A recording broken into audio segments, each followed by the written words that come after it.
kwerekeza amashimo yanje y'umwihariko kuri nyakubahwa nyir'icyubahiro umukuru w'igihugu cyacu cyiza cy'u Burundi General Major Evariste Ndayishimiye bene umutambukanye wiwe dukunze kwita mama Mugiraneza Angeline Ndayishimiye mu bihe bitoroshe byafashe umwanya amafagitire yagiye aba aremereye cyane abo bavyeyi barumvise ikibazo bahitamwo kuduserukako biyemeje kuriha uburyo bwari busigaye kugira ngo bikunde bandeke sohoke mu bitaro nanje ntahe mu rugo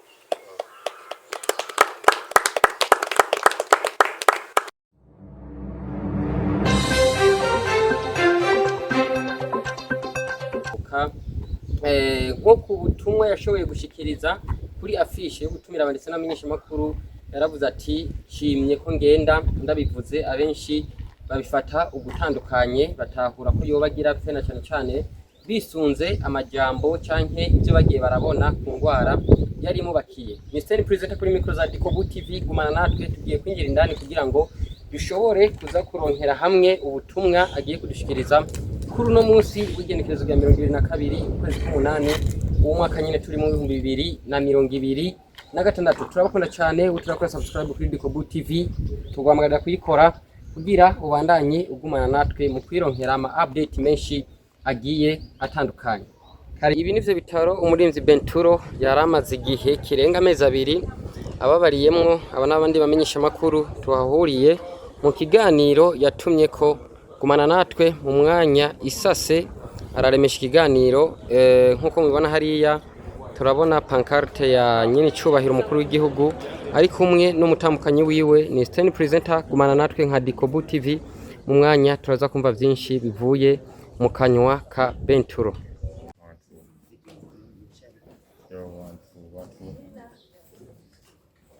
Ndabaramukije mwese amahoro y'Imana abane n'umwe wese ari ngaha.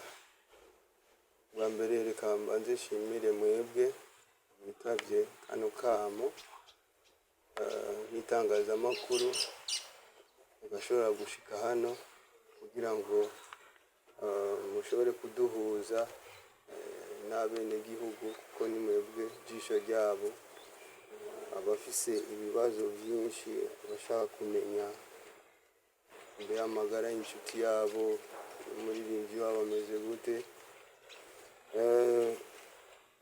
Hirya ejo narashize ko post ndavuga ati bibaye ngombwa ko ngenda ndabivuze mu nyuma naje gusanga hari ababifashe ukundi birumvikana kuko ijambo kugenda bisigura byinshi nkaje nsanzwe ngwaye benshi bibaza ko ari urupfu ariko ndazi kandi ndizera ko mumbona ngaha abari biyumviriye gucyo bahumure ahubwo uko kugenda ashobora kuba ari ijambo ry'amahoro kuko uno munsi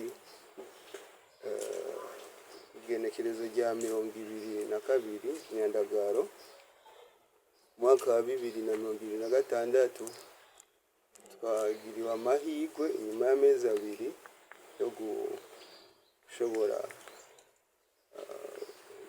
gusohorwa ibitaro.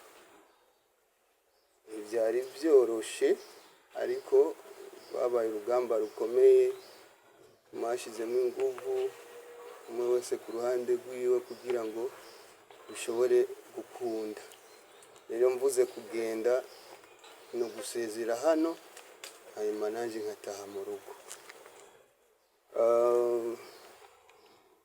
Mfise umwanya muraza kunyihanganira ariko naho byonsaba iminsi n'imyaka kugira ngo nshime no bikora ariko ndaza kugerageza uvunagura gato kugira ngo ushime byimva mutima abantu bambaye hafi muri kino gihe kitoroshe naciyemo.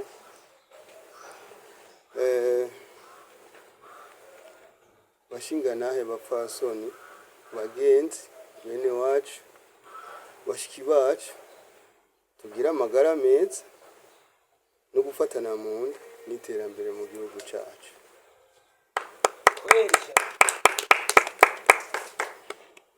Kuri mwebwe mwese mutigeze mwumva iruhande, uno munsi w'igenekerezo rya 22 Nyandagaro mwaka wa 2026 ni umunsi ntibagirana.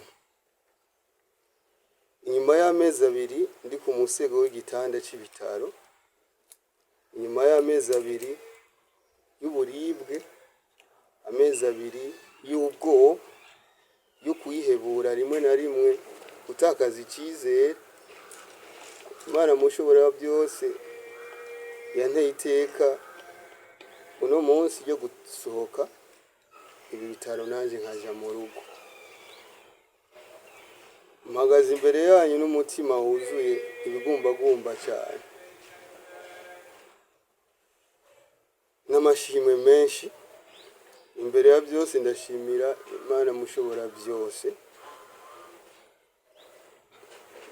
yampaye ingufu zo guca muri bino bihe bitoroshe. Niwe yangumije ubuzima naho bitari byoroshe, igihe abana b'abantu batari bazi icyo gukora, ariko Imana ntiyigeze intererana.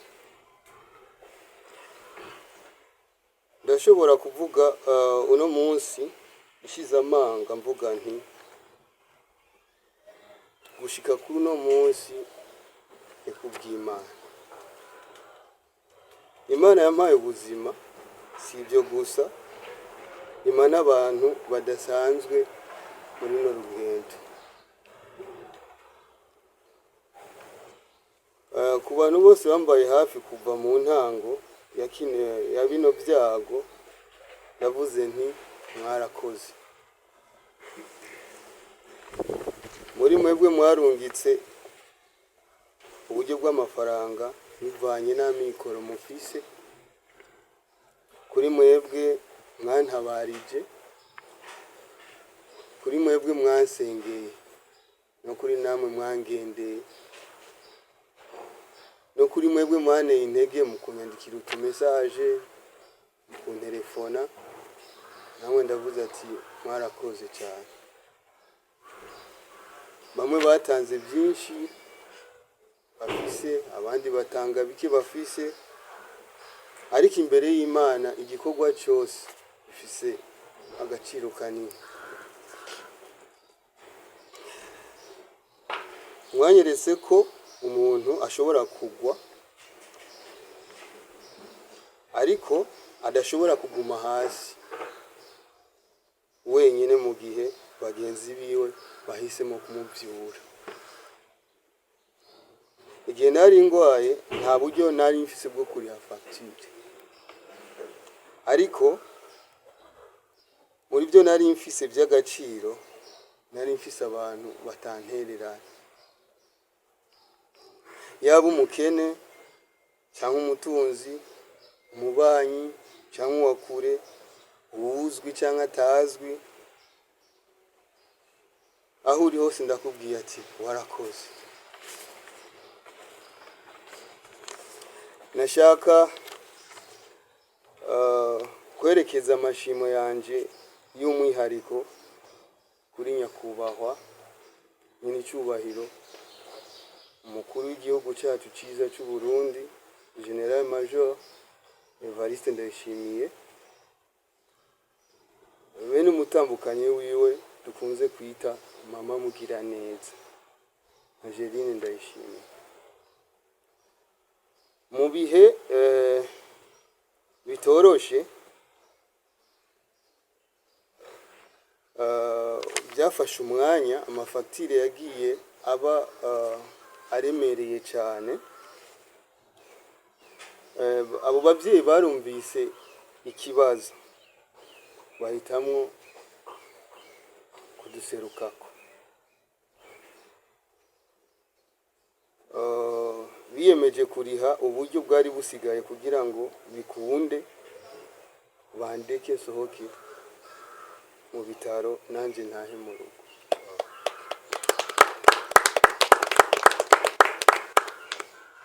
Nyakubahwa Perezida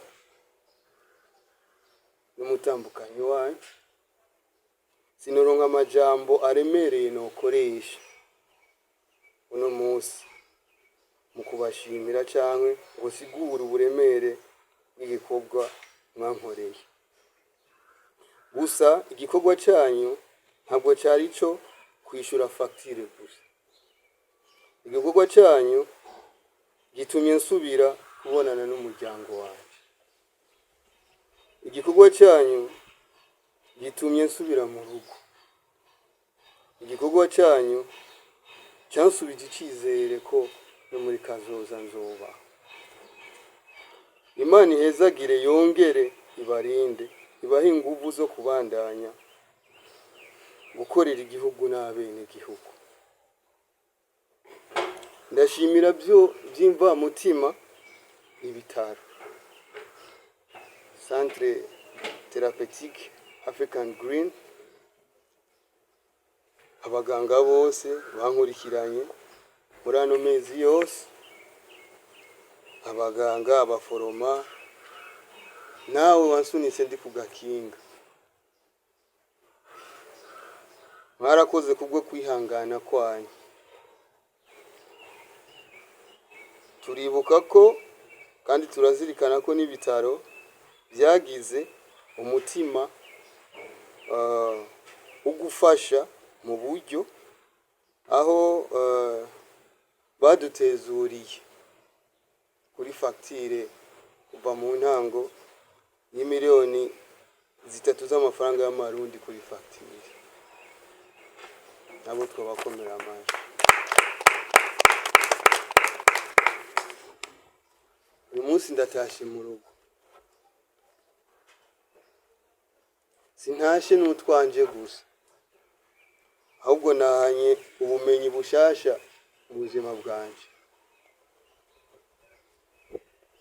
Ndatahuye ko ingwara ishobora kuguca intege z'umubiri, ariko urukundo rw'abandi rushobora kuguha imbaraga zo kubandanya. Naratahuye ko mu bihe bigoye Imana ikoresha abantu nk'abamarayika baza kwishura ibibazo uburimo. Ikindi natahuye nuko ubuzima ari impano y'Imana. Kuri mwese mwamfashe no mu mugongo muri bino bihe, ndabasaba ikintu kimwe gusa: kubandanya mu nsengero. Urugamba rw'ubuvuzi rushobora kuba rufashe indi ntambwe ishimishije, ariko haracyari urundi rugendo rwo kwisuganya no kwiyubaka bushasha. Sinzokwibagira ibyo mwankoreye, n'ubu mubandanya no kunkorera. Kubampaye amafaranga, merci. Kubampaye umwanya, merci. Kubansengeye, merci. Kubizeye ko nzokira, merci. Kubiyumvira ko ntazoshika uno munsi nabo, nimundare, ndi muzima.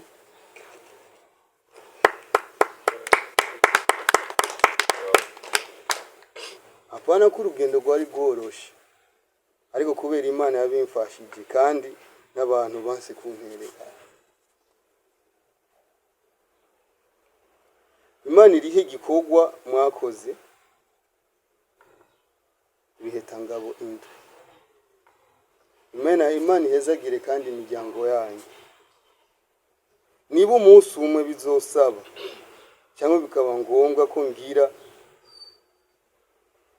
ukeneye nk'ibyo nakorewe, bitayari kuzobikora. uno munsi sindababwiye merci gusa, ahubwo ndababwiye ko mwanditse amateka mu buzima bwanje,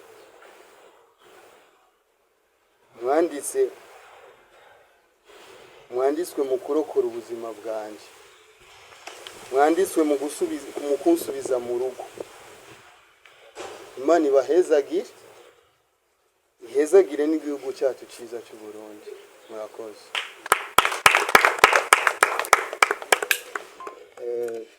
Gerageje rero muragushima, nyuma murabona yuko ari amajambo yanditse kazi muraza kuyakwega, murayabona n'isanamu. Ubu buzima bwanyigishije yuko Imana yama idukeneye, ibyo twojamo byose, ibyo twokora byose, abo twokwiyumva ko turi bo, ubuhangange, amatitre, Imana niyo herezo kandi niyo ntango. Nayo mpamvu ashize imbere umurongo wa Bibiliya, Imigani 19 umurongo wa 17. Umuntu wese afise icyo yakoze yemera aritaba umuhamagaro wiwe mu kwita ku magara yanje, asoma ujya murongo, uwugirira akagongwe umugogo,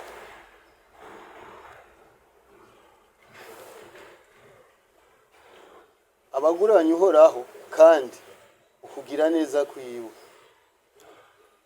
azabimwishura. Rero umuntu wese afise icyo yakoze yumve ko yaguranye uhoraho, kandi uhoraho azobimusubiza. Ndafise témoignage naronse uwo munsi, narashoboye no gukorora amaso ariko ndaribwa cyane, ariko hari umuntu yanyandikiye kwanza message. Sinzi impamvu iyo message nayibonye muri message nyinshi zariko ziraza, ngira hariho impamvu. Aranyandikira arambwira uwo muntu ati jewe ndi mu iborero rikuru rya Bujumbura mu Mpimba. Imana yantumye, nta mahera mfise kuko nanje ubuzima bwahajya ndabuzi. Ndazi ko umuntu umuhaye 2,000 umuhaye kubaho iminsi 3 yandungikiye amahera 2,000 ambwira ati niyo mfise ariko uzuyifashisha. Ikintu cyarankozeho cyane kumva umuntu afunzwe yari uwo gufashwa nawe ariko arafasha. Rero gufasha ntabwo dufasha abo twamenyanye gusa, ubuntu, ubumuntu, umuhamagaro nicyo kintu cyonyine gikenewe kugira ngo ufashe umuntu. Azoba ari umuzungu, ari umuhindi, ari umwirabure, iyo azova hose niwe musanga ku nzira ufise icyo wamufasha uramufasha. Kuko ijambo ry'Imana riratubwira yuko ufashije ububikije ku Mana kandi Imana izobikwishura. Rero nta majambo menshi mfise novuga, mfise n'umwanya muto, sifise ukuntu no byexprima, ariko nukuri ndavuze mwarakoze. N'ubu mbandanya mbona ukuboko kwanyu kunyereka ko Imana ihari, mbandanya ngwana, ndanasenga cyane kuko ubwanje sinishoboje, mwansengeye nanje ndisengera. Amashimwe agaruke ku Mana, kandi Imana ihezagira uwo ari we wese. Rero ndibaza ijambo tuje tugerekeza kwa nyakubahwa Dr. Umubona yaramfashije amezi yose, yarankinze, ubu mba naradadaraye, ngira arabibabwira. Niwe muganga afise imvugo abivugamo, ijambo ni rwiwe. Diaspora irasinzira.